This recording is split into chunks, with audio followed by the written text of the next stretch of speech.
Good afternoon, London News. Dr. Barry in Melbourne.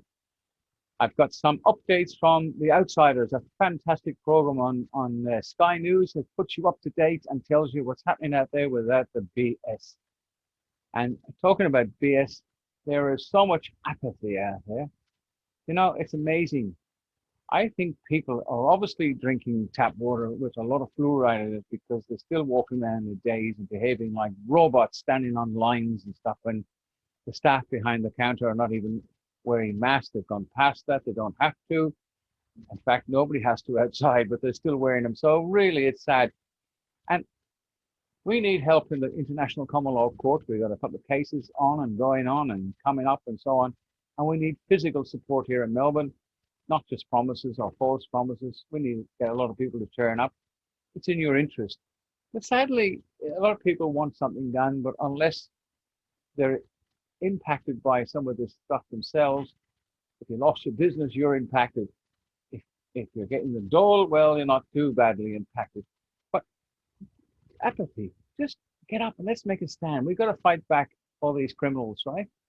Because that's exactly where our politicians are. And I can say that with fear and favor. After all, I'm in a house of fiction, so you can believe it or you believe it not. But they're criminals. And it could be seen on reasonable grounds that they're very serious criminals. Anybody guilty of prison of treason is a criminal, and they can be arrested without warrant. And all politicians are well and truly aware that Australia is a republic, and that is not a lawful republic. It was done by Gough Whitlam and Robert, what do you call him, Bob Hawke. They created the Act of 1986. It's all fact, but people are too goddamn lazy to look it up. Anyway, have a look at The Outsiders. It gives you a lot of very interesting information. If people are interested in helping here in Victoria, you need to contact me on the email. I will give you the link on Telegram, and we'll make sure you're a genuine individual. We don't want any drools floating around or ghouls, whatever the hell you call them. But let's make a stand, because unless you do, you're going to end up in a lot of soup. Now, this vaccination thing, I suggest people get themselves some IDs instead of using their driving license or passport. Well, that's their system. If you show them their system, you're in their system, and you get exactly what you deserve unless you're willing to get out of that and make some effort. Anyway, London News sign off. I hope you enjoyed The Outsiders as I did, and spread the word. Sadly, the people watching this, well, you guys are up and running, but try and get it across to the poor unfortunate fluoride drinking sheep that need help, but nobody is helped. A lot of them are quite willing, in some cases, to be told that they said, "Oh my God, I knew there was something wrong," and you're right, and it will help them. But here's the time of waiting. Anyway, thanks for watching. Bye for now, and please subscribe. Hello, you're watching Outsiders. The show that, for reasons I shall explain, is proud to call itself the enemy of woke. We're too woke. I think there's a lot of talk about all this, but you know what? Right now, what people care about, what I care about, is their health and their jobs. Yeah, true. And I'm just focused on that. And if people want to talk about woke, and if they're woke enough or not woke enough, or they're too woke, or, who cares?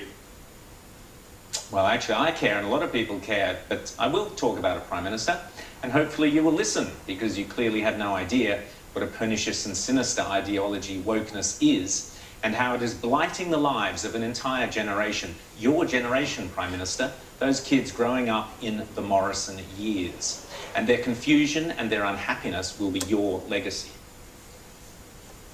Wokeness began as a slang term for being awakened or politically aware, and it stems from African American slang where people would say, "I was asleep, but now I'm woke." It's been around since the 1940s, but in the last couple of years has become a description for a whole swag of leftists, such as social justice warriors, climate change activists, and so-called anti-racist activists, who see themselves as woke or awakened to all the grievous injustices meted out by straight white men against everyone else. Injustices that they magically alone appear to be able to see. Linda Sarsour, the controversial Palestinian-American activist, summed it up best when she said, and she's proud of it, that being woke means being outraged all the time. Anger, which she is, and she's not alone. Critical to the woke anger movement and absolutely fundamental to those who see themselves as woke is an unshakable belief in critical race theory. This is the idea that we've spoken about many times on this show, that is now taught in our universities, schools, and increasingly you'll hear it in the boardrooms of big corporations. The idea is that all white people are inherently racist, even when they think they are not. And all white people live lives of privilege from the moment they are born. And that all white people constantly and continually oppress non-whites in all aspects of their lives. And here's the really neat trick. If you disagree and claim that this is not true and that you are not a racist, well, that is absolute proof that you are a racist. Your bias, you see, is unconscious. You are so racist, you're not even aware that you're a racist. It is this topsy-turvy belief, this critical race theory, this being woke, that allows people like Green Senator Lydia Thorpe to make and to presumably believe divisive and ridiculous comments like these. Not going to sit here and listen to a bunch of white people telling me racism happens when people feel that it is okay to treat other people badly. I know that's difficult for you to understand, Senator over there with the face happening, but... Excuse me, Senator Thorpe, that's not appropriate. Or when people abuse others by calling them racist names or abusing them verbally or physically. What the colonisers called Gippsland. We have a war on our hands between white Australia and black Australia. What a joke. Racism is always about power. Australia is a place that is racist to its very foundation. Perpetually outraged. Indeed, most of what Lydia Thorpe says there is being taught as fact to our children at school and dressed up in fancy robes as legitimate academic subjects in our universities. But this agenda is both sinister and dangerous. A case has gone to court in Nevada where a mother, Gabrielle Clark, has filed a lawsuit against her son's school because her son refused to confess in class to his white dominance. What went on in that classroom sounds like something out of Pol Pot's Kampuchea. The boy was forced to take a mandatory sociology of change course at this particular school. I've long warned, by the way, parents and grandparents to look very closely at exactly what is being taught in these spurious sounding courses. And in this sociology of change course, the boy was told to publicly reveal his race, his gender, his religion, and his sexual identity, which is illegal, by the way, in the workforce, but anyway, you're allowed to do it in school. And then this boy was told to attach derogatory labels to each of his identities. Students were then asked to undo and unlearn their beliefs, their attitudes, and their behaviours because they all stem from oppression. Sound familiar?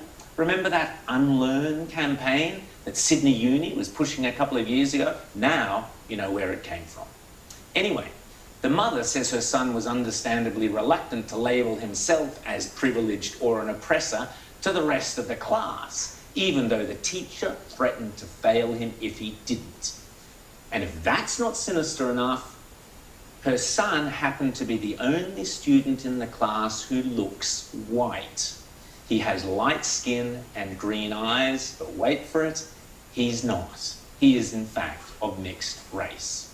According to her lawyer, this is happening all over the country.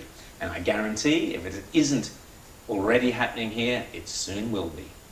But this woke garbage is being pushed hard and was also, of course, the ideology behind Harry and Meghan's Oprah interview. As I write in my editorial in The Spectator Australia this week, by playing the race card in such a sinister, devious, calculated, unverifiable, and indeed incredible fashion, only months after race riots based upon the lie of systemic racism and white supremacy tore America apart, and much of the world, Harry and Meghan have sought to besmirch Britain's royal family in the most despicable manner. and with a selfishness so brazen, it could only have come from pampered and blinkered millennials. But fortunately, some brave people are starting to wake up to woke. Last week, also in America, the Republican Senator Tim Scott from South Carolina, not that it is important, but he happens to be black, he coined a great phrase, woke supremacy. And what he went on to say is that woke supremacy is every bit as dangerous and as unacceptable as white supremacy. Scott recognizes wokeness for precisely what it is. Woke means racism, it means prejudice, it means shame and segregation based on the color of your skin.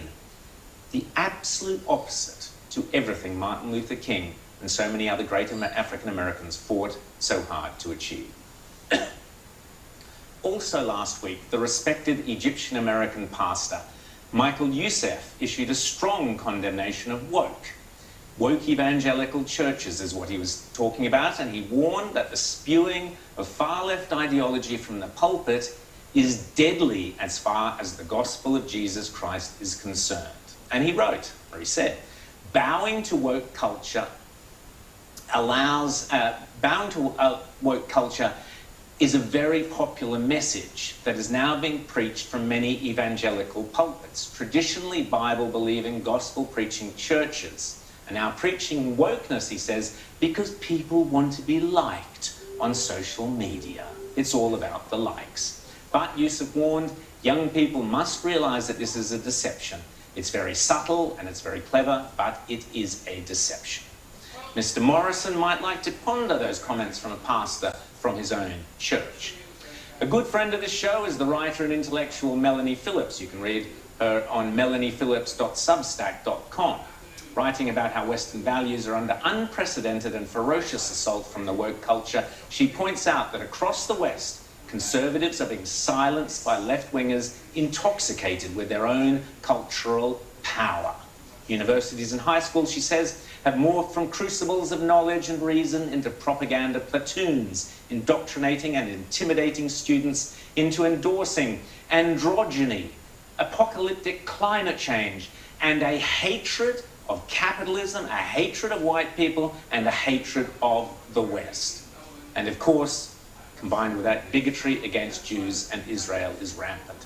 Melanie goes on to point out how this cultural crisis was highlighted by the fawning approval to the Harry and Meghan interview, which she labelled as morally bankrupt. Melanie says, what kind of daughter-in-law behaves like this towards her husband's family? What kind of a son behaves like Prince Harry in making bitter accusations about his father in public? This has become a terrifying looking-glass world, she writes, where morality has been turned back to front. It's where, in the minds of millions, particularly the young, venality, disloyalty, and spite register as evidence of moral worth. This reversal of truth and falsehoods, justice and injustice, victim and victimizer, has been accelerating over several decades, Melanie writes. And she goes on, biblical morality has been junked in favor of universalizing ideologies such as moral and cultural relativism. These have replaced the notion of objective truth with subjective opinion. What is right or true has become what is right or true for me, echoed in Oprah's grating reference to Meghan's claims as your truth. How do you feel about the palace hearing you speak your truth today? Your truth. What a joke. There is only the truth. However, Melanie Phillips concludes the responsibility for this crisis of moral failure doesn't only lie with the left, who subscribe to these wacky ideas, but also to all those conservatives who have conspicuously and repeatedly failed to fight against them and speak against them. As far as I'm concerned, the woke revolution seeks to deliberately foment hatred between Australians, to break us down into warring tribes, to create a fraudulent and corrupt morality based on historical lies, and to generate a spiralling sense of permanent outrage on the one hand, and remorseless, unforgiving, and unforgiven shame on the other, and embed them as our twin national characteristics. Scott Morrison, where are you? And if you won't lead the fight against woke supremacy and woke tyranny, can you please recommend someone who will?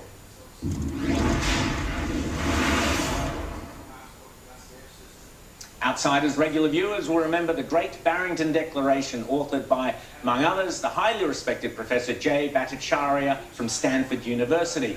The Barrington Declaration, the Great Barrington Declaration, advocates an alternative approach to the COVID-19 pandemic. Jay Bhattacharya spoke out again, labelling lockdowns, such as we have seen in Victoria, Queensland and WA, as the single worst public health mistake in over a decade. Dr. Bhattacharya joins us now. Jay, fantastic to see you. How are you? Nice to be here again. Thank you. Okay, so biggest mistake in a century. Talk us through it, Jay. So the logic is really simple. The harms from the lockdown include absolutely devastating physical and psychological harms that affect basically every poor person on the face of the earth. The UN estimates that over 100 million people will starve this year as a consequence of the lockdown, 80 million children thrown into poverty worldwide. Domestically in the United States, people have skipped cancer treatment. There will be women with stage 4 breast cancer that should have been caught last year. The lockdowns in the United States, anyways, have involved school closures on a massive scale. Australia, of course, has escaped a lot of this. In part. You mentioned about cancer screenings being skipped. I'm wondering what's the impact going to be on those serious issues, heart disease, cancer. Around 10 million people die of cancer every single year around the world. Are we going to see a surge in those deaths of people dying in their 40s and 50s needlessly because they didn't catch it early? Yeah, I mean, I'm quite worried about that, and I saw some reports that suggest exactly that's going to happen. I mean, there's preventable cancers preventable in the sense of you catch them early, you can treat them, and you get a good outcome. Breast cancer being prime among them, but also colon cancer. A lot of those skipped screenings are going to have their costs in this year and next year. There's, you mentioned heart disease, diabetes management. A lot of that also went by the wayside. We kept hospitals closed for the most part for much of the year, empty of patients who should have been treating, is waiting for COVID patients that didn't come. During the high season, of course, COVID was a big deal. But during much of the summer, we kept hospitals closed, and people were more scared of COVID than cancer when they should have been getting treated. James.